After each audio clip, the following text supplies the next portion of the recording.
सभी लोग आंसर करिएगा बढ़िया से। क्वेश्चन क्या कह रहा है देखिएगा, कह रहा निम्नलिखित में से सरस्वती के पर्यायवाची का चयन करना है। आपको बताना है कि सरस्वती जी का पर्यायवाची इसमें से कौन सा है। जल्दी जल्दी आंसर करेंगे सभी लोग। चलिए सभी लोग आंसर करिएगा, कमेंट करते रहो यार, पता तो चले मुझे कौन कौन है। सरस्वती जी के पर्यायवाची की अगर आप बात करोगे तो इनका क्या नाम है? बोले सर इनको शारदा कहा जाता है, भारती कहा जाता है, वीणा पाणी बोला जाता है, याद रखिएगा। क्या बोलेंगे? कहेंगे सर इनको वीणा पाणी कहा जाता है, वीणा पाणी, ठीक है।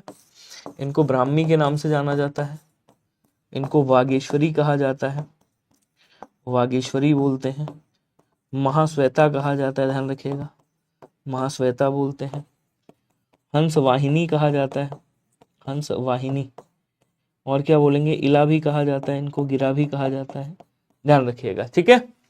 विश्वंभर जो है वो विष्णु जी का पर्यायवाची है। किसका है? ये विष्णु जी का पर्यायवाची है। और वारिध किसका है? ये समुद्र का पर्यायवाची है, समुद्र का पर्यायवाची है। महाश्वेता है, शारदा है, वागीश है, ठीक है। तो आंसर कौन सा हो जाएगा आपका? बी, सी और ई। क्या बोलेंगे?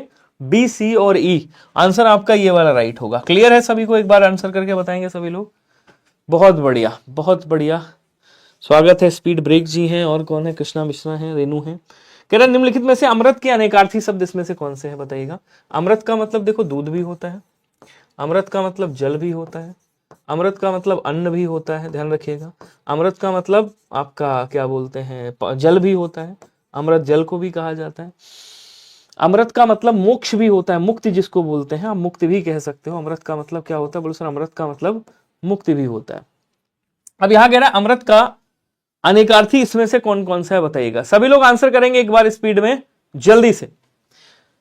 तो यहां क्या कह रहा है? कह रहा है अमृत का क्या होगा? बोलो सर एक तो आपका जल हो जाएगा, दूसरा आपका सुधा भी होता है, और तीसरा कौन सा होता है? बोलो सर तीसरा आपका मुक्ति भी होता है।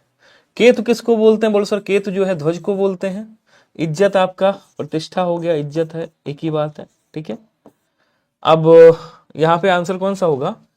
बी, डी, बी, सी और डी, बी, सी और डी। आंसर आपका डी वाला राइट होगा, चौथा राइट होगा। क्लियर?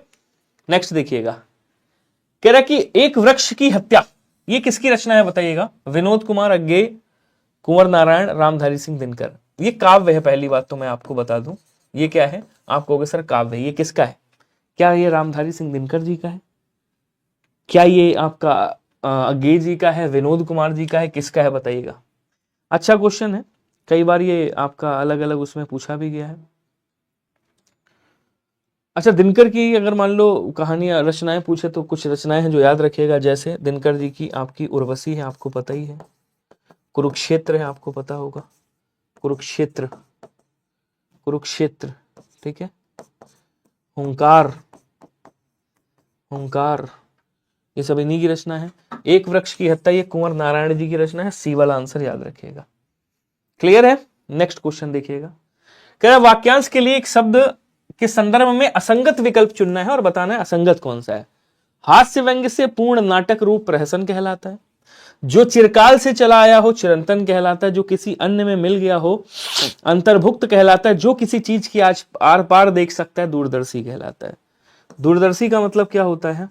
जो दूर तक देख व सोच लेता हो उसे क्या कहते हैं? उसे कहते हैं दूरदर्शी। और जो किसी की आर पार देख सकता है उसे क्या कहा जाता है? उसे कहा जाता है पारदर्शी, ठीक है। आंसर आपका ऑप्शन नंबर डी वाला क्या होगा? राइट हो जाएगा। बोलो क्लियर है सभी? स्पीड ब्रेक, अब पीहू की ननद को छोड़ दो, ठीक है, देख लो वरना तुम्हारी ननद गड़बड़ हो जाएगी, ठीक है। सर जिसने इंद्रियों को जीत लिया उसे जितेंद्री कहते हैं। जितेंद्री, इंद्रजीत बोलते हैं मेघनाद को, मेघनाथ जिसने इंद्र को जीता हो, रावण का पुत्र वो इंद्रजीत था।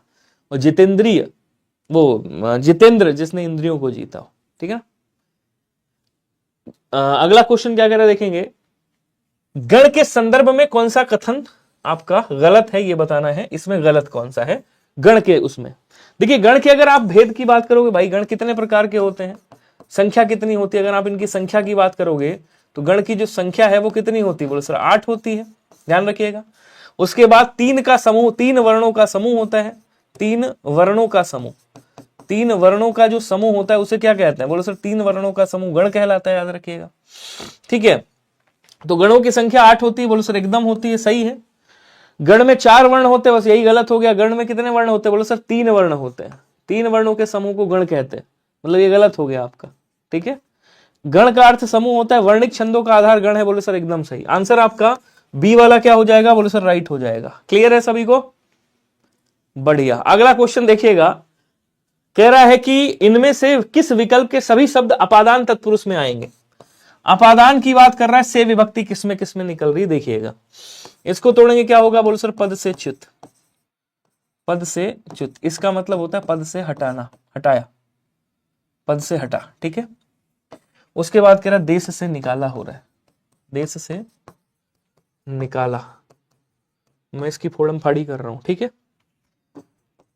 उसके बाद क्या कह रहा है, पथ से भ्रष्ट,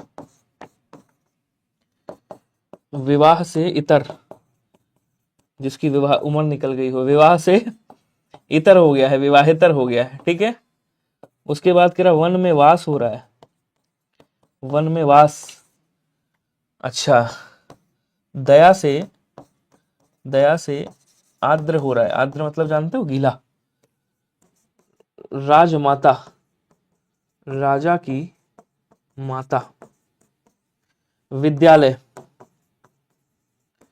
विद्या के लिए आलय, ये पूरा हो गया इसका पोस्टमार्टम। अब इधर आ जाओ, थोड़ा समझाता हूं आपको। देखिए साहब, ये यहां पे क्या होगा, यहां पे करण तत्पुरुष होगा, क्या हो जाएगा, करण तत्पुरुष होगा। क्यों, क्योंकि ये कह रहा है दया से आर्द्र है, जो दया से भीगा हुआ है, मतलब गीला है। राजा की माता, मतलब यहां संबंध तत्पुरुष होगा, कौन सा होगा, संबंध तत्पुरुष हो जाएगा, ध्यान रखिएगा। के लिए आलय, विद्या के लिए आलय, ये संप्रदान तत्पुरुष हो जाएगा, संप्रदान तत्पुरुष हो जाएगा। उसके बाद इधर आ जाओ, यहां पे, यहां क्या होगा, बोलो सर यहां पे आपका अधिकरण तत्पुरुष हो जाएगा, याद रखिएगा, अधिकरण तत्पुरुष। ठीक है, बाकी सब में आपका क्या है, बाकी सब में अपादान है। बाकी दोनों किस में अपादान है, बोलो सर दोनों इसमें अपादान होंगे, देश से निकाला बाहर जा रहा है। और सर आप जैसा टीचर हमने आज तक, कोई डाउट उसे चुटकी में ही सॉल्व कर देते हैं, धन्यवाद जी आपका। निम्नलिखित में से एक कवि कृष्ण भक्ति कवि नहीं है, मतलब कृष्ण भक्ति शाखा से बिलोंग नहीं करते हैं, आंसर बताएगा। बड़ा प्यारा सा क्वेश्चन है, सुंदर सा क्वेश्चन है, और क्वेश्चन ऐसे आपके एग्जाम में आते रहते हैं। ठीक है, और इसकी भी ट्रिक बता दूंगा। देखिए अगर भक्ति काल के कवि पूछे, भक्ति काल के कुछ कवि हैं, अब भक्ति काल के कवि की अगर आप बात करोगे, अगर कृष्ण भक्ति शाखा, अब कृष्ण भक्ति किसमें है भाई, राम भक्ति, कृष्ण भक्ति, सगुण निर्गुण, ये सब आपके भक्ति काल में। तो अगर आपसे कभी पूछे भक्ति काल के कवि कैसे याद करेंगे, भक्ति काल के कवि कैसे याद करेंगे, तो बड़ी अच्छी सी ट्रिक है इसकी। ठीक है, ट्रिक क्या है कि रश्मि जी के शब्दास लिख दीजिएगा, रश्मि जी के शब्दास, शब्दास। ठीक है, कैसे साहब बताइएगा, रस से क्या होगा, रसखान हो जाएगा, जी से रस से क्या होगा, रसखान हो जाएगा। मी से क्या होगा, मी से आपका मीराबाई, मी से क्या होगा, बोलो सर मी से मीराबाई, मीराबाई, ध्यान रखिएगा, मीराबाई। उसके बाद जी से क्या होगा, जैसी साहब, मलिक मोहम्मद जैसी भी तो इसी के हैं, प्रेमाश्री शाखा के। अच्छा, के से क्या होगा साहब, तो बोलो सर के खाली छोड़ दो। सब दास से क्या होगा, जितने भी दास हैं सारे दास।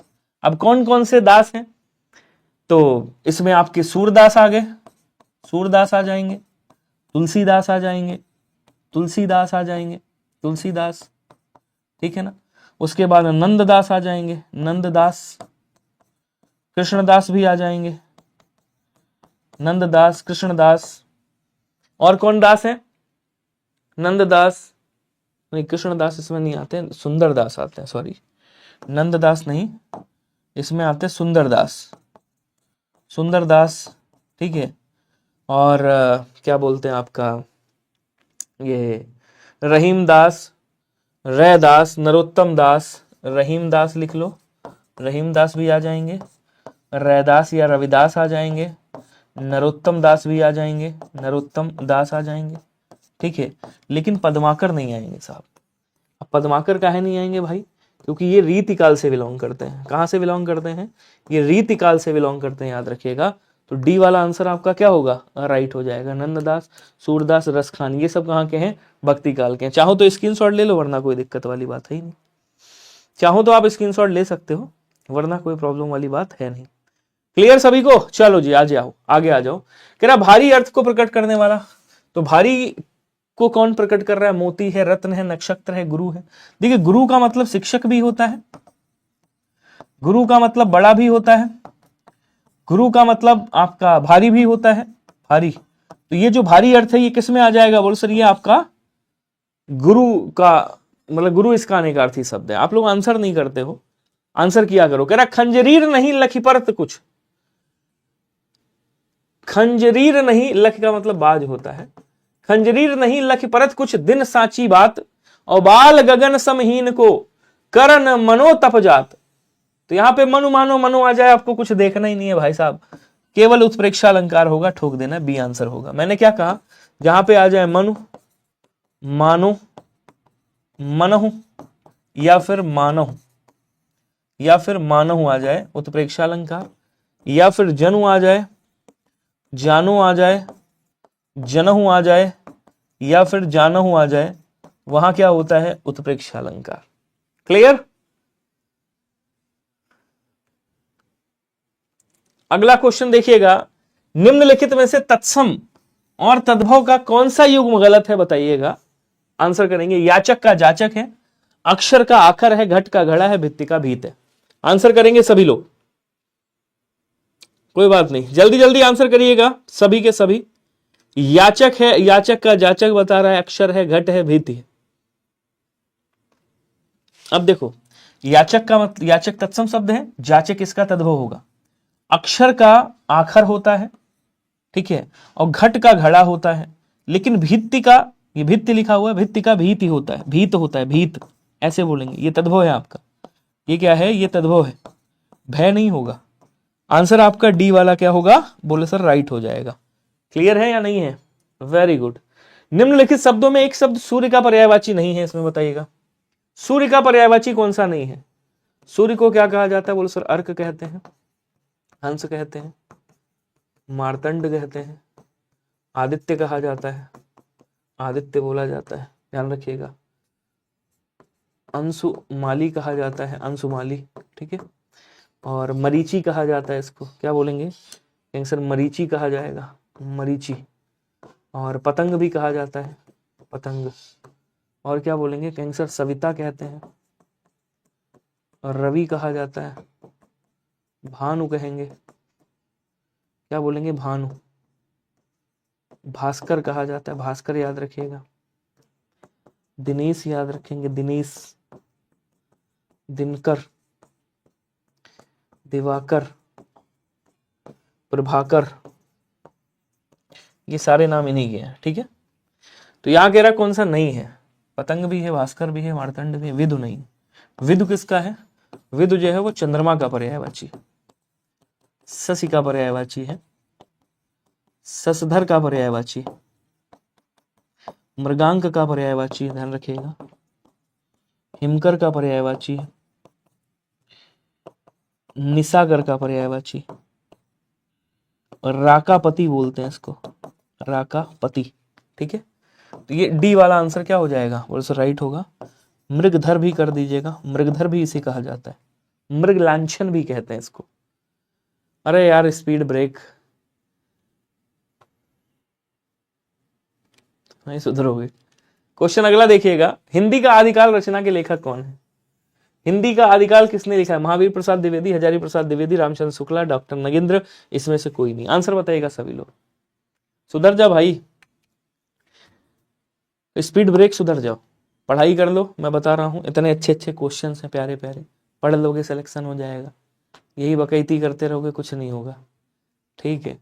उसको जिसको जिस नाम लिख रहे हो उसको पढ़ना है, वो पढ़ रही है, तो मरे जा रहे हो खाली खामखा नाम लेके। कुछ होने वाला है नहीं भाई, कोई रस प्राप्त नहीं होने वाला कमेंट में। आ जाओ इधर, रस प्राप्त कर लो, पढ़ाई कर लोगे तो हो सकता है कुछ मिल जाएगा, समझ रहे हो। चलिए, हिंदी का आदिकाल किसे कहा जाता है? महावीर प्रसाद द्विवेदी, हजारी प्रसाद द्विवेदी। आदिकाल मतलब किसने लिखा है? हाँ, स्पीड में ब्रेक लगा ले भाई, वरना लाइफ की जिस दिन ब्रेक लगेगी ना, फिर तुम दोबारा ब्रेक लगाने के काबिल नहीं रहोगे। इसीलिए है, पढ़ाई कर दो, अच्छा मौका है, वैकेंसी सामने है। फिर जिसकी तैयारी कर रहे हो, पता नहीं वैकेंसी कब आएगी। ये यूपी है मेरे भाई, अभी जानते नहीं हो अच्छे से। आ जाओ, हिंदी का आदिकाल हो गया, और कई बार लिख चुका हूँ इनके बारे में। इन्होंने हिंदी साहित्य साहित्य की भूमिका लिखी है, हिंदी साहित्य की भूमिका है, और हिंदी साहित्य का उद्भव और विकास लिखा है, उद्भव और विकास लिखा है इन्होंने, ध्यान रखिएगा। और भी कई सारी रचनाएं हैं, बता ही चुका हूं इनकी। पुनर्नवा है, पुनर्नवा, आलोक पर्व है, आलोक पर्व, अशोक के फूल है, अशोक के फूल, अशोक के फूल, बाणभट्ट की आत्मकथा, नामदास का पोथा, ये सब हजारी प्रसाद द्विवेदी जी की। बी वाला याद रखिएगा, कौन है भाई? हजारी प्रसाद द्विवेदी। अगला कह रहा है, निम्नलिखित में से किस विकल्प के सभी शब्द माता के पर्यायवाची? श्वासा वामा सोदरा, श्वासा वामा सोदरा, सुरा वारुणी हाला, सुरा वारुणी हाला ये किसके हैं? ये शराब के पर्यायवाची हैं, मदिरा के पर्यायवाची, मद्य के पर्यायवाची, ध्यान रखिएगा। वारुणी कहते हैं, सोम भी कहते हैं इसको, सोम। प्रसू, अंबिका, जननी, ये सब माता के पर्यायवाची। कांता, दारा, अर्धांगिनी, ये किसकी हैं? ये पत्नी के पर्यायवाची। ये किसके हैं मेरे भाई? आपको ये पत्नी के पर्यायवाची हैं, याद रखिएगा। क्लियर? एक बार कमेंट करके बताओ, समझ में आ रहा है नहीं आ रहा है? वेरी गुड, ठीक है। चलो, क्या कह रहा है देखिएगा। अच्छा, ये बचा है स्वसा, ये किसका है? बहन का है, स्वसा। और वामा नहीं कहते हैं, वामा पत्नी को कहते हैं, और सोदरा ये भी बहन को ही कहते हैं, बहन को। स्वसा उस किसको बोलते हैं? स्वसा क्या बोलते हैं आपका? स्वसा का भी बहन ही होता है, अर्थ सिस्टर ही होता है, भगिनी बोलते हैं, बहन को ही स्वसा कहा जाता है, वामा पत्नी को बोलते हैं। आ जाओ आगे आ जाओ। निम्नलिखित में से सात्विक अनुभाव की बात कर रहा है, नहीं है। अब सात्विक अनुभाव कितने हैं? 8 होते हैं साहब। जैसे जैसे आपने कहा, क्या बोलते हैं, अश्रु भी होता है आपका, अश्रु भी होता है, स्तंभ भी होता है, स्वरभंग भी होता है, स्वरभंग भी होता है, ठीक है ना, स्वरभंग होता है। ऐसे ही 8 होते हैं आपका। प्रलय भी आता है, प्रलय भी आता है, और रोमांच भी होता है, ध्यान रखिएगा, रोमांच बोलेंगे, ठीक है। और वैवर्ण्य बोलते हैं, वैवर्ण्य, वैवरण्य होगा, वैवरण्य हो जाता है। तो 8 होते हैं। अपस्मार नहीं होता। ये क्या है? ये आपका संचारी भाव होता है। ये क्या है? बोलो सर, ये आपका संचारी भाव होता है, जिसकी संख्या कितनी होती है? 33 होती है। संचारी भाव जो अल्पकाल के लिए हमारे मन में आते हैं और विचरण करके चले जाते हैं, राइट। क्वेश्चन अगला कह रहा है कि शुद्ध अर्थयुक्त शब्द युग्म कौन सा है, बताइएगा। जो शुद्ध है उसकी बात कर रहा है। अस्थि, विद्यामानता, अस्थि, अस्थि, हड्डी, राज, रहस्य, राज, शासन, प्रवंचन, उपदेश, और प्रवचन, ठगी, जरा, वृद्धावस्था, और जरा, थोड़ा सा। आपसे कह रहा है कि शुद्ध अर्थयुक्त शब्द कौन सा है, बताइएगा। आंसर करेंगे सभी लोग जल्दी से। वेरी गुड, शुद्ध पूछ रहा है आपसे।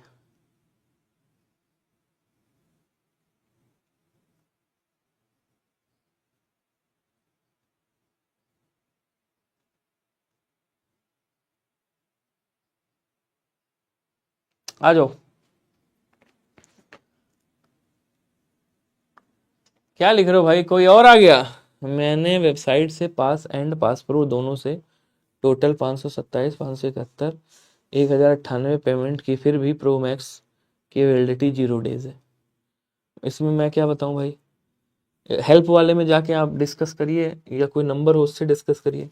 इसके बारे में मुझे भी ज्ञान नहीं है, तो मैं इसमें हेल्प आपकी कर नहीं सकता कुछ। देखो साहब, राज जो है ये राज, कहीं राज चल रहा है, राज मतलब शासन होता है, ठीक है, रहस्य नहीं होता।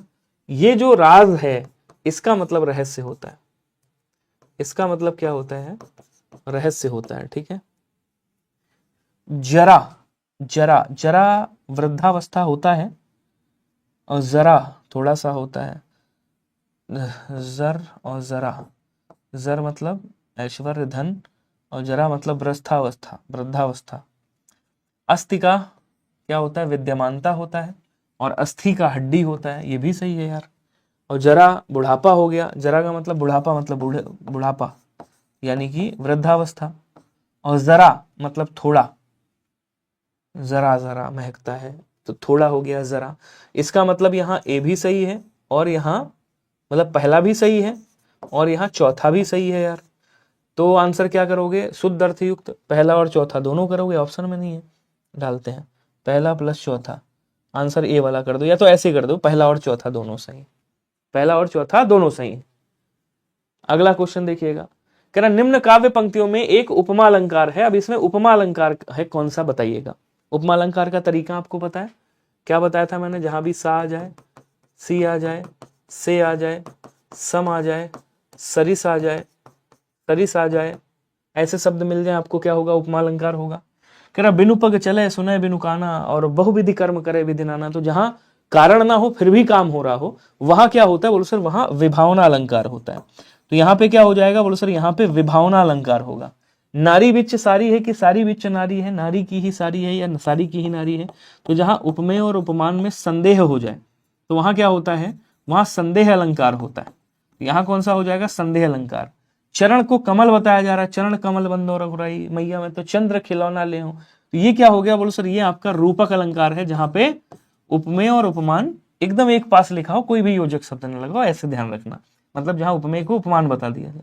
ए वाले में क्या हो जाएगा, तुम पितु सरिस भले मोहि मारा, तुम पिता के समान हो भले ही हमको तुमने मार दिया है, ये कहना चाह रहा है। आंसर ए वाला राइट होगा। क्वेश्चन अगला कह रहा है क्या, समास की दृष्टि से अनुचित विकल्प पहचानिए और बताइए क्या होगा। पंचक्की पानी से चलने वाली चक्की, समाचार पत्र समाचार के द्वारा पत्र, दशानन 10 हैं जिनकी आनंद, 10 हैं आनंद जिसके, धर्म भ्रष्ट वह जो धर्म से पतित हो गया है। अब देखो पहले इसके बारे में बता देता हूं, धर्म भ्रष्ट मतलब वह जो धर्म से पतित हो गया है। धर्म भ्रष्ट, धर्म से पतित या धर्म से भ्रष्ट सीधा लिख दो, अपादान में आएगा, ठीक है। उसके बाद कह रहा दशानन 10 है जिसके आनंद, बहुव्रीहि समास में आएगा। क्यों आएगा बहुव्रीहि समास में, क्योंकि दशानन रावण को कहा जाता है। तीसरा अर्थ प्रधान है, ध्यान रखिएगा क्या बोलेंगे, रावण हो जाएगा। उसके बाद कह रहा पंचक्की पानी से चलने वाली चक्की, मतलब करण तत्पुरुष होगा, या तो करण तत्पुरुष करिएगा, और करण पर तत्पुरुष ना हो ऑप्शन, मतलब अगर ऑप्शन में आपका अलुक तत्पुरुष है तो उसको भी आप कर सकते हो, ठीक है। अलुक तत्पुरुष, वो अलुक नहीं, माफ करना यार, लुप्त पद तत्पुरुष। तो यहां पे आपका करण तत्पुरुष भी है और इसमें लुप्त पद तत्पुरुष भी है, लुप्त पद तत्पुरुष। तो अगर लुप्त पद तत्पुरुष है तो इसी को करिएगा, और नहीं है तो करण तत्पुरुष को करिएगा, ठीक है। अब कह रहा समाचार पत्र, तो समाचार के द्वारा पत्र नहीं होता है, क्या होता है बोलो सर, समाचार के लिए पत्र होता है। यानी यहां पे क्या आएगा बोलो सर, यहां पे आपका संप्रदान तत्पुरुष आएगा, संप्रदान तत्पुरुष आएगा, याद रखिएगा, ठीक है। आंसर आपका ऑप्शन नंबर बी वाला राइट हो जाएगा, सभी लोग याद रखिएगा, मतलब ऑप्शन नंबर 2 राइट होगा आपका। क्वेश्चन कह रहा है निम्नलिखित मुहावरे के सही अर्थ को समझाइए, बताइए कौन सा होगा, सही अर्थ के साथ जोड़ना है। तू मैं करना, पहाड़ टूटना, अंगूठे चूमना, खिल्ली उड़ाना। आसान है, कर सकते हो। खिल्ली उड़ाना मतलब आप किसी की हंसी उड़ा रहे हो, अंगूठे चूम रहे हो मतलब आप चापलूसी कर रहे हो। उसके बाद क्या कह रहा देखो, उसके बाद कह रहा है पहाड़ टूट गया मतलब विपत्ति आ गई, अचानक भारी कष्ट आ पड़ा। और तू मैं करना मतलब झगड़ा करना। तो पहले का ई, पहले का लघु ई कहां पे है, देखो केवल यहां पे, केवल यहां पे, लेकिन और भी देख लेंगे, ये 5वां ऑप्शन भी ठुका हुआ है। बी का आ कहां पे है, मतलब दूसरे का आ, तीसरे का ई दीर्घ ई ये है, और चौथे का आपका दीर्घ आ। आंसर आपका बी वाला मतलब दूसरा वाला राइट हो जाएगा। क्लियर है सभी को।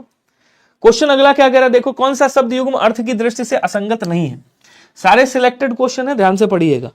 मंजरी और मंजीर, चरित्र और चरित्रा, यष्टि और याष्टि, निशामुख और निशामृग, और इनमें से कोई नहीं। कह रहा कौन सा असंगत है, सॉरी कौन सा संगत नहीं है, मतलब असंगत है, ये आपको बताना कौन सा सही नहीं है, बताइएगा। आंसर करेंगे। अच्छा, नाम बढ़िया, आई एम ब्यूटीफुल, लड़की ब्यूटीफुल। मिस्टर सिद्धार्थ जी हैं, विराट जी हैं, फौजी बॉय जी हैं। आंसर करो भाई, आंसर खाली यही ब्यूटीफुल लोगों के आ रहे हैं, पढ़ने वाले तो आंसर ही नहीं कर रहे हैं, बैठे हैं लाइब्रेरी में मजे से। कहीं पूरी क्लास ले लूंगा, पूरा एंजॉय करूंगा, एक एक क्वेश्चन देखूंगा, कमेंट नहीं करूंगा। कमेंट किसके देखने पड़ते हैं मुझे? ये कोई ब्यूटीफुल, कोई स्पीड ब्रेक, कोई आशीष जैसे लोग आ जाते हैं, इन्हीं के कमेंट देखने पड़ते हैं। अरे कुछ तो आप लोग भी कर दिया करो कभी कभार। चलो खैर आ जाओ। मंजरी का मतलब कोम्पल होता है, सही है, पत्ता, नया पत्ता जिसको बोलते हैं। मंजीर का मतलब नूपुर होता है। चरित्र मतलब आचरण होता है, बिल्कुल सही। चरित्रा मतलब होता है इमली का पेड़ को चरित्रा कहते हैं। यष्टि किसको बोलते हैं? यष्टि लाठी को बोलते हैं। और याष्टि किसको बोलते हैं? मोती का जो माला होता है उसको। निशा मुख किसे कहा जाता है? बोल सर निशा मुख कहते हैं गोधूली बेला को। जो गोधूली बेला होती है ना, गोधूली बेला, उसे क्या कहा जाता है? निशा मुख कहा जाता है। और निशा मृग किसका पर्यायवाची है? निशा मृग जो है वो गीदड़ का पर्यायवाची। किसका है? गीदड़ का पर्यायवाची है। जो आपका सियार होता है ना, सियार, सियार क्या बोलेंगे? सियार, ये सियार का पर्यायवाची होता है, ध्यान रखिएगा। नाखून नख कहते हैं, घोंसला को नीड़ कहा जाता है। क्लियर है सभी को? तो आंसर आपका ऑप्शन नंबर डी वाला राइट हो जाएगा, ध्यान रखिएगा। अगला क्वेश्चन देखो। क्वेश्चन कह रहा है निम्नलिखित तद्भव तत्सम शब्दों में अनुचित जोड़ी का चयन करना है और बताना किवाड़ का कपाट, कंघी का कंकड़ी, कोठा का कोष्ठक, चना का चणक। ये क्वेश्चन चना और चणक वाला मेंस जो आपका इलाहाबाद हाईकोर्ट का मेंस हुआ था उसमें ये क्वेश्चन पूछा गया था, इसी तरह का क्वेश्चन। तो चना का क्या होता है? बोले सर चना का चणक होता है, कई लोग गलत करके आए थे। कंघी का, देखिए कोठा का कोष्ठक होता है, बिल्कुल सही है। कोठी का, अगर कोठी पूछे तो क्या कहेंगे? अगर आपसे पूछे कोठी को क्या कहा जाता है, तो कोठी को कोष्ठिका कहा जाता है। क्या बोलेंगे? कोठी को कोष्ठिका कहा जाता है। किवाड़ को क्या कहते हैं? कपाट कहते हैं। कंघी को कंकती कहा जाता है, कंघी को कंकती कहते हैं। मतलब आंसर आपका बी वाला क्या होगा? राइट होगा, क्योंकि यही अनुचित है, बाकी सारे उचित हैं। अगला क्वेश्चन। क्वेश्चन कह रहा है, लेवल हाई नहीं है मेरे दोस्त, विराट कोहली, विराट कोहली के लिए तो कैसी भी बॉल हो चलेगी, लेवल हाई नहीं, लेवल वैसे ही है, बस क्वेश्चन को थोड़ा सा घुमा दिया जाता है। संकल्प अवस्थी जी क्या हालचाल है? हिंदी वर्णमाला के निम्नलिखित वर्ण समूह में कौन सा एक अंतस्थ वर्ण समूह है? अब ये बताओ कितना कठिन है। अंतस्थ 4 होते हैं, या होता है, रा होता है, ला होता है और वाह होता है, दैट्स इट। कचट तप, कचट तप ये कौन सा? ये आपका प्रत्येक वर्ग का पहला वर्ण है। ये क्या है? प्रत्येक वर्ग का पहला, मतलब स्पर्श व्यंजन बोले, स्पर्श व्यंजन है ये वाला हो जाएगा यार, अलावा, ठीक है। अच्छा एक चीज और, अंगा, या, डा, ना और मा, ताथा दादा ना, पाफा बाबा मा, ये कौन से हैं? इनको पंचमाक्षर कहा जाता है। पंचमाक्षर है ये, पंचमाक्षर है। और पंचमाक्षर क्या होते हैं? इनको नासिक के वर्ण भी कहते हैं, ठीक है। टाठा डाढ़ा डा, ये कौन सा? ये आपके टा वर्ग वाले हैं, टा वर्ग मूर्धन्य व्यंजन है ये कौन से हैं? मूर्धन्य व्यंजन। ओके, आसान है। अगला क्वेश्चन। क्वेश्चन कह रहा है कि राम की शक्ति पूजा किसकी रचना है? बताइएगा, राम की शक्ति पूजा किसकी रचना है? यस, विराट भाई बॉलर के छक्के छुड़ा देते हैं, बट क्वेश्चन के आगे लाचार हो गए। वही बता रहे हैं, मतलब विराट के लिए तो कोई भी वो सब चलेगा, ठीक है। चलो, राम की शक्ति पूजा, इनकी रचना का नाम है परिमल, याद रखिएगा। क्या बोलेंगे? परिमल। इनकी रचना का नाम है अनामिका, इनकी रचना का नाम है अणिमा, इनकी रचना का नाम है बेला। ये सब किसकी रचना है? बोलो सर इन्हीं की रचना है। इनकी एक रचना है जिसका नाम है तुलसीदास, तुलसीदास। मैं भी कभी कभी तुलसीदास बोलेंगे, तुलसीदास, ठीक है। तो परिमल है, अनामिका है, अणिमा है, बेला है, तुलसीदास है। और क्या बोलेंगे? कैंसर। इनकी रचना है कुकुरमुत्ता, कुकुरमुत्ता याद रखिएगा। इनकी एक रचना है जिसका नाम है नए पत्ते, नए पत्ते, या हाँ नए पत्ते ही है, नए पत्ते, नए पत्ते। इनकी एक रचना है जिसका नाम है अर्चना, अर्चना, आराधना भी शायद इनकी रचना का नाम है। ये सारी किसकी रचनाएं हैं? ये सारी आपको बताना है किसकी रचना है। गजानन माधव मुक्तिबोध की बात करोगे तो इन्होंने क्या लिखा है, चांद का मुंह टेढ़ा, चांद का मुंह टेढ़ा, टेढ़ा इन्होंने ही लिखा है शायद, मुक्तिबोध, चांद का मुंह टेढ़ा। सुमित्रानंद पंत, इनकी रचना का क्या नाम है, बोलो सर। इनकी रचना है चिदम्बरा, चिदम्बरा। इनकी रचना है कला और बूढ़ा चांद। कई लोग हैं कहना, अरे साहित्य आ गया, चलो चलो चलते हैं। और जब 8 क्वेश्चन लपेटा था इस बार जूनियर असिस्टेंट में, भाई साहब सारी हालत एकदम तगड़ी हो गई। ग्राम्या इन्हीं की है, पल्लव इन्हीं की है, जरूर याद रखिएगा। सबसे इंपॉर्टेंट युगांत को जरूर याद रखिएगा। युगांत किसकी है, सुमित्रानंद पंत साहब की रचना है, याद रखिएगा। और ये जितनी भी रचनाएं लिखी हैं ये सब किसकी हैं, निराला साहब की हैं, याद रखेंगे। ऑप्शन नंबर सी वाला राइट होगा। दिनकर साहब की लिखना हो तो बता दो, लिख देता हूं, वैसे लिखा था। इनकी रचना का नाम है कुरुक्षेत्र, इनकी रचना का नाम है उर्वशी, उर्वशी। इनकी रचना का नाम है हुंकार, हुंकार। इनकी रचना का नाम है रेणुका, क्या बोलेंगे, कैसे इनकी रचना रेणुका है। इनकी रचना रश्मिरथी है, इनकी रचना द्वंद्व गीत है, लिख लो, द्वंद्व गीत। रश्मि रथी इन्हीं की रचना है। एक मिनट अच्छे से लिख दूं यार, रश्मि रथी, अब सही है, क्लियर है। सूर्यकांत त्रिपाठी निराला की ये हो गई राम की शक्ति पूजा। कह प्रस्तुत पंक्ति में कौन सा अलंकार है, उदित उदयगिरि मंच पर रघुबर बाल पतंग, विकसे संत सरोज सब हर से लोचन भृंग। अब क्या कह रहा है, लोचन को भृंग बता रहा है, मतलब आंखों को भौरा बता रहा है भाई। संत को कमल बता रहा है, सरोज बता रहा है, बाल को पतंग बता रहा है, और उदयगिरी को मंच, हाँ उदयगिरी को मंच बता रहा है। तो जब उपमेय को उपमान बता दिया जाए, ठीक है, तो यहां क्या बोलेंगे, कहेंगे सर रूपक अलंकार हो जाएगा आपका। सी वाला आंसर कर दीजिएगा, आसान है, कोई दिक्कत नहीं है भाई। पवन शब्द का संधि विच्छेद करेंगे तो क्या निकलेगा, शब्द है पवन, इसका संधि विच्छेद आपको करना है, ठीक है। अयादी संधि है यहाँ पे, ध्यान रखना। और अयादी संधि का एक नियम है बड़ा प्यारा सुंदर सा। नियम क्या है साहब, समझिएगा। नियम यह है कि मान लो इधर कभी भी, पहला नियम है ना ये, हाँ अच्छा ये वाला दूसरा नियम है, कभी भी ओ आ जाए या फिर औ हो, मतलब ओ और पहले पद का अंतिम वर्ण ओ और औ हो, और योग किसके साथ हो रहा है, किसी भी असमान स्वर के साथ, असमान स्वर के साथ योग हो रहा है, तो क्या होगा, यहाँ पे बदलाव होगा। ये अव में बदलेगा, ये आव में बदलेगा। सर क्या यहां भी परिवर्तन, कोई परिवर्तन नहीं। कैसे होता है जरा बताइएगा, मैं कभी लो।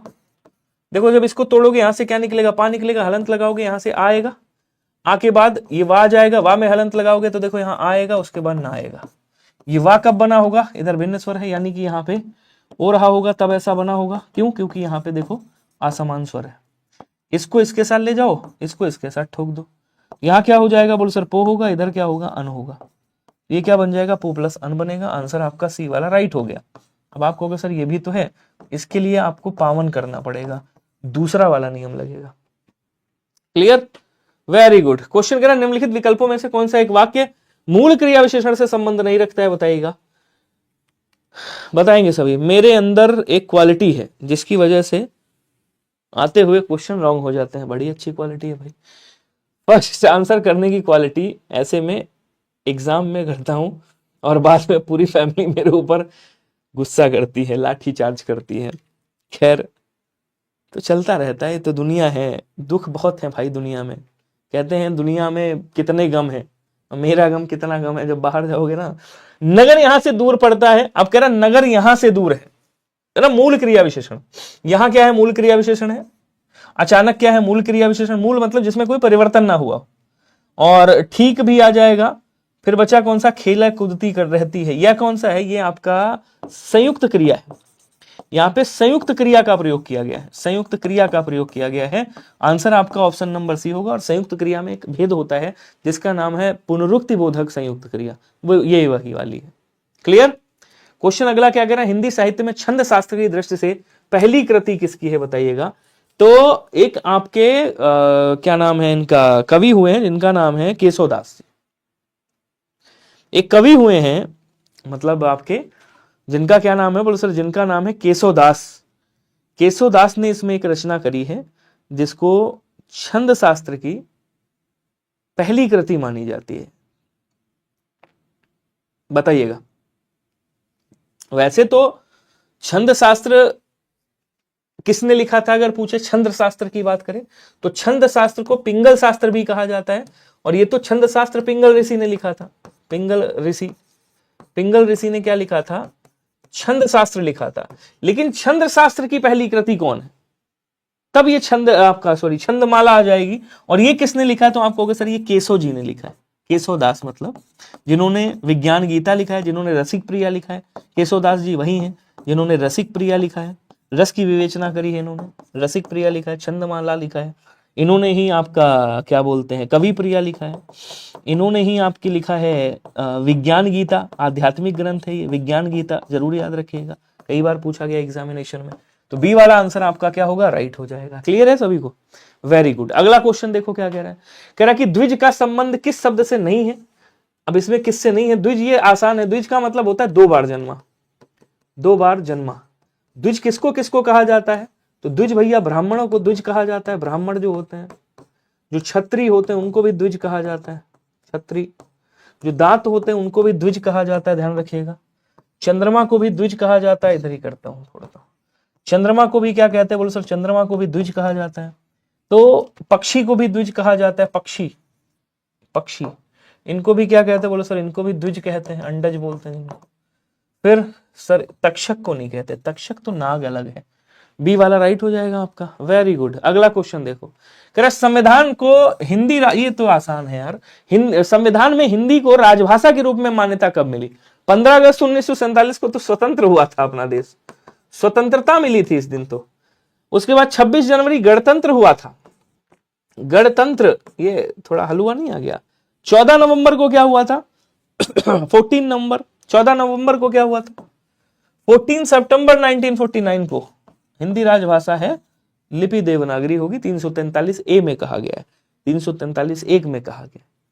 14 नवंबर को क्या था भाई? निम्नलिखित में से अधिकरण तत्पुरुष, अधिकरण तत्पुरुष जहां पे विभक्ति में और पर निकले, देखो है कहीं पे? सॉरी, देश से निकाला, घर के लिए खर्च,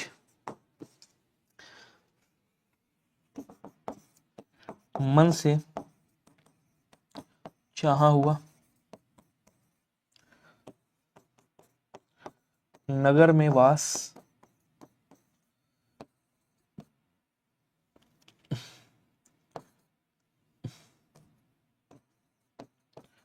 अपने आप पर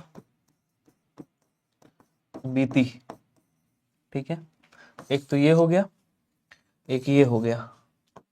ये दोनों कैसे हैं? ये दोनों आपके अपादान हैं। ठीक है, ये क्या है? ये कर्ण है, कर्ण तत्पुरुष।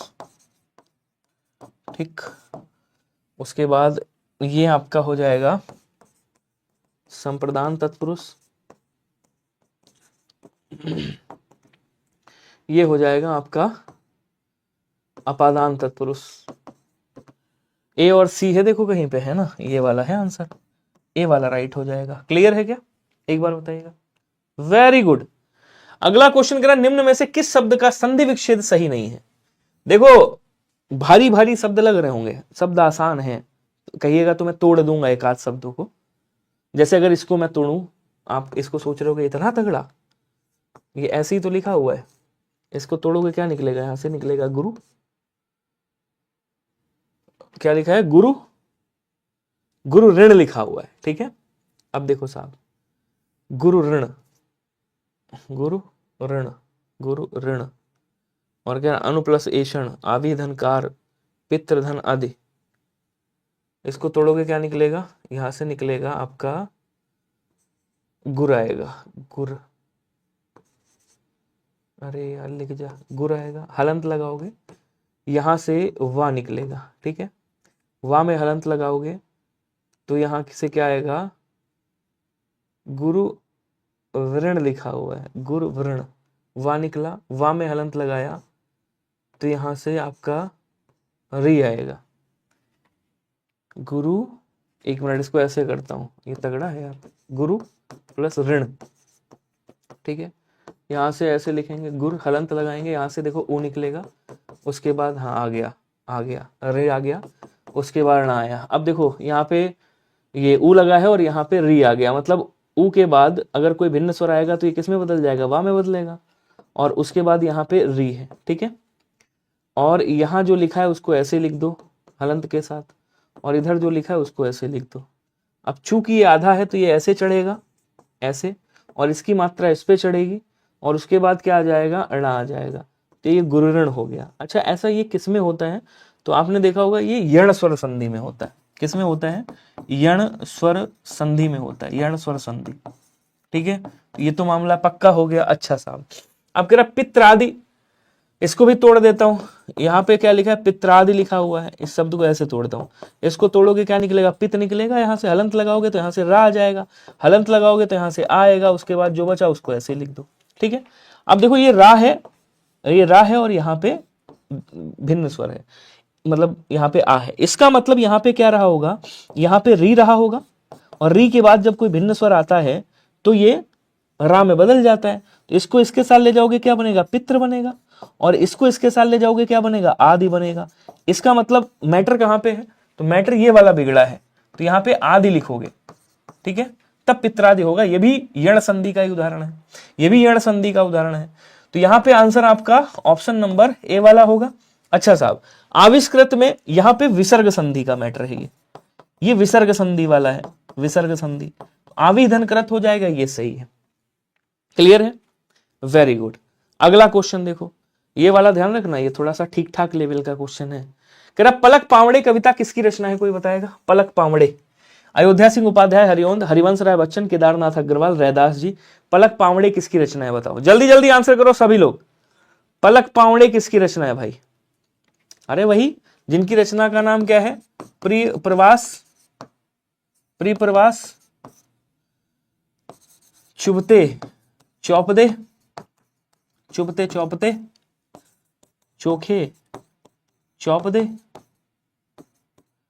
और इनकी अभी चांद का मुंह टेढ़ा, चांद का नहीं, चांद का मुंह टेढ़ा इनकी नहीं है, वो तो उनकी है, मुक्तिबोध साहब की है। इनकी रसिक रहस्य है, रसिक रहस्य, रसिक रहस्य, और वैदेही वनवास, वैदेही वनवास इनकी रचना है। वैदेही वनवास किसकी रचना है, बोलो सर वैदेही वनवास इन्हीं की रचना है। एक और है इनका आलोचनात्मक, वो आलोचना है रसिक रहस्य करके, नहीं वो तो लिख दिया, रस कलश करके, सॉरी रस कलश आलोचना है इनकी। तो ये सब किसकी रचनाएं हैं, ये सब अयोध्या सिंह उपाध्याय हरिवंश की रचना है। हरिवंश राय बच्चन की मधुशाला, मधुबाला, निशा निमंत्रण, ये सारी रचनाएं इन्हीं की है। नीड़ का निर्माण, शब्द प्रकृति की दृष्टि से आसुमिलित विकल्प का चयन करें और बताएं आसुमिलित कौन सा है। आद्रक और परीक्षा तत्सम शब्द है, बिल्कुल सही है भाई, ये भी तत्सम है और ये भी तत्सम है। काहे, देखो इसका तद्भव अदरक होता है और इसका तद्भव परख होता है, ठीक है, बहुत बढ़िया। मालवाहक और ज्यादातर, माल प्लस वाहक दो अलग अलग भाषाओं से मिला है, ज्यादा और तर ये भी दो अलग अलग भाषाओं से मिला है, संकर शब्द है, ये भी सही है और ये भी सही था। गवैया, इसका तत्सम क्या होता है, गायक होता है, और चौकोर इसका तत्सम क्या होता है, चतुष्कोण होता है, चतुष्कोण होता है, ठीक है। इसका मतलब ये अगर तत्सम है तो ये तद्भव होंगे, ये भी बात सही है। जौहरी कहां का शब्द है, फारसी भाषा से लिया गया, फारसी भाषा का शब्द है। मोहिया कहां का शब्द है, अरबी भाषा का शब्द है, अरबी भाषा का शब्द है। इसका मतलब गड़बड़ कहां पे है, गड़बड़ यहीं पे थी साहब, बी वाला आंसर आपका राइट हो जाएगा। क्लियर, बी वाला आंसर क्या होगा, राइट हो जाएगा। नेक्स्ट देखिएगा, सादृश्यवाचक शब्द किस अलंकार में प्रयुक्त होता है, बताइएगा। नहीं समझे, सादृश्यवाचक का मतलब जानते हो क्या होता है, अरे सादृश्यवाचक की बात कर रहा है, क्वेश्चन में ही आंसर है। मैं भी जा रहा हूं, good night, good night sweet dream. आप बताओ आंसर, मैं भी हूं। अभी जब तक क्वेश्चन नहीं पूरे होंगे कैसे काम चलेगा, चलो अच्छा। अब लेकिन ये भी तो नहीं कह सकता ना मैं कल से इजी इजी लाऊंगा, कांस्टेबल वाला उठा के पढ़ा दूंगा, तो उससे नहीं ना आपका पेपर निकलेगा। तो ऐसा पढ़ो जिससे पेपर निकले एटलीस्ट, ठीक है, अपने आप को मजबूत करो। आंसर बताइएगा। सादृश्यवाचक, सादृश्य का मतलब क्या होता है, सदृश, अगर यहाँ पे मैं लिखूं सदृश, तो सदृश का मतलब क्या होता है? सदृश का मतलब होता है तुलना, मतलब समानता। तो सादृश्यवाचक मतलब तुलनावाचक, और तुलनावाचक कहां होता है बोलो सर? उपमा अलंकार में। बी वाला आंसर राइट हो जाएगा। क्लियर है ना? बिन घनश्याम धाम ब्रज मंडल में ऊधो नित बसति बहार बरसा की। कह रहा कि इन पंक्तियों में कौन सा अलंकार है, बताओ। क्या पूछ रहा है भैया? अलंकार पूछ रहे हैं आपसे। आंसर करिएगा सभी लोग थोड़ा सा स्पीड में प्लीज। Very good. कह रहा है कि बिन घनश्याम धाम धाम ब्रज मंडल में, बिन घनश्याम धाम धाम ब्रज मंडल में ऊधो नित बसति बहार बरसा की।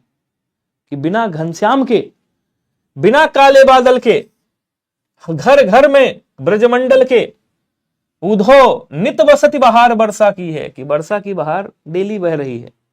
नहीं समझे? घनश्याम मतलब ये कारण है, कारण नहीं है फिर भी काम हो रहा है, ये काम हो रहा है, मतलब हर घर में बारिश हो रही है बिना घनश्याम, बिना काले बादल की। तो आंसर क्या होगा? जहां बिना कारण के काम हो वहां विभावना अलंकार होता है, जहां बिना कारण के वो हो। क्लियर है सभी को? देखो एजुकेशन लाइफ ने सही कहा है। क्वेश्चन कह रहा बोली से संबंधित सही वाक्य कौन सा है, बताइएगा।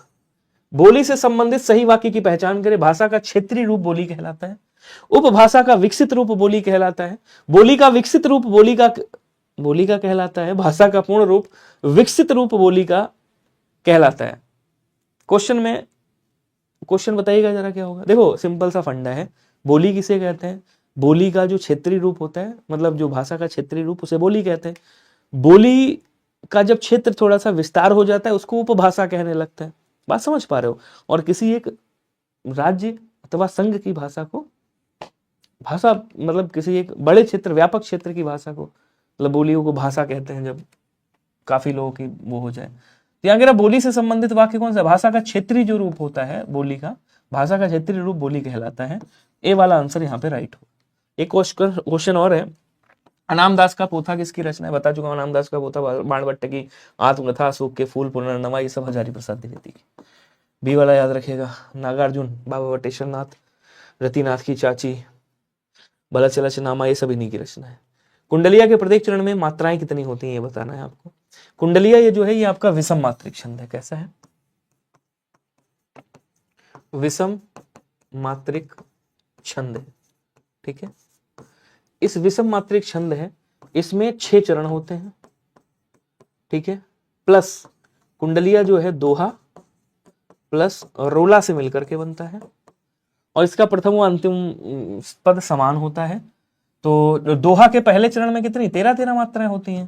तो पहले चरण में, प्रत्येक चरण में मात्राएं, कुंडलिया के प्रत्येक चरण में मात्राएं, कुंडलिया के प्रत्येक चरण में मात्राएं, ये दोहा प्लस रोला से मिलकर के बनता है। दोहा 13 पहले और 11 दूसरे तीसरे में। उसके बाद रोला के प्रत्येक चरण में 24 मात्राएं होती हैं। तो अगर वैसे देखोगे, पूरा मिलाओगे तो 24 मात्राएं होंगी भाई। अगर पूरा मामला मिलाओगे तो कितनी मात्राएं होंगी? 24 मात्राएं होंगी। तो वैसे देखा जाए तो ये क्वेश्चन गड़बड़ है, लेकिन अगर आप ये 13-11 मिला दोगे तो 24 हो जाएंगे, और रोला में तो 24 होती ही है। तो डी वाला ही आंसर कर दीजिएगा, क्योंकि कुंडलिया के बारे में पूछ रहा है, पर्टिकुलर दोहा के बारे में नहीं पूछा है। ये कंफ्यूज करने वाला क्वेश्चन है थोड़ा सा, लेकिन आंसर आपका डी वाला हो जाएगा राइट। क्लियर है? बाकी कन्नौजी किस उपभाषा वर्ण की बोली है जरा बताइएगा। डोंगरी की, पश्चिमी हिंदी की, मेवाती की, या पूर्वी हिंदी की? पूर्वी हिंदी की बात करोगे यहाँ से कौन सी आएगी? बोलो सर यहाँ से अवधी आएगी, यहाँ से आपकी बघेली आएगी, ध्यान रखिएगा, और यहाँ से आपकी कौन सी आएगी? छत्तीसगढ़ी आएगी। इसको भी आपको याद रखना। समय हो गया क्या? अभी है। अच्छा, पश्चिमी हिंदी की बात करोगे तो यहाँ से कौन सी निकलेगी? यहाँ से आपकी खड़ी बोली निकलेगी, जिसको हम क्या कहते हैं? जिसको हम कौरवी के नाम से जानते हैं, याद रखिएगा। उसके बाद यहाँ से आपकी हरियाणवी निकलेगी, ध्यान रखेंगे। हरियाणवी, हरियाणवी को हम किस नाम से जानते हैं? बांगरू के नाम से जानते हैं, बांगरू के नाम से। उसके बाद आपकी कौन सी निकलेगी? ब्रज भाषा निकलेगी, ब्रज भाषा। ब्रज भाषा को किस नाम से जानते हैं आप बताइएगा। और उसके बाद क्या बोलते हैं? कन्नौजी भी यहीं से निकलती है, और कन्नौजी के बाद यहाँ से आपकी क्या बोलते हैं? आपकी बुंदेली निकलती है, बुंदेली। बुंदेली। अब आपके लिए होमवर्क ये है कि कन्नौजी का दूसरा नाम क्या है, उसका